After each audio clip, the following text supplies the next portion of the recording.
سلام دوستان عزیز، خیلی خوش اومدید به ویدیوی امروز براتون اومدم یک ویدیو آموزشی بذارم برای کسب درآمد از کال آف دیوتی موبایل. وارد گوگل میشید، سرچ میکنید کیل هاوس، وارد سایت اولی میشید کیل هاوس و میذارید دانلود کیل هاوس.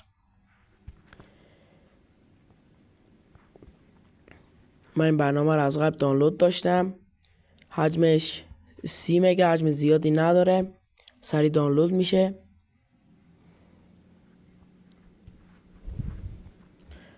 پس از این وارد کیل هاوس میشید،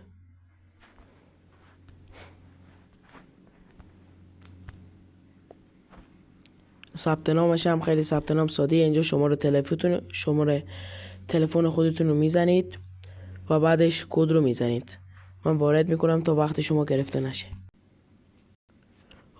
خوب وارد برنامه شدیم. پس از ثبت نام با چنین بخشی برخورد میکنید و خب این برنامه 3 بخش داره.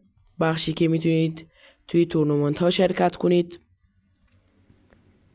تورنمنت های بتل رویال داره، مولتی پلیر داره و همینطور میتونید رایگان هم وارد این تورنمنت ها بشید، وگرنه یک سریاش پولیه اما باز هم نفرات زیادی شرکت میکنند و شما میتونید از طریق این برنامه خرید فروش سی پی انجام بدید. خرید فروش میتونید سی پی بخرید و میتونید فن کننده بخرید و همینطور دسته‌های بازی.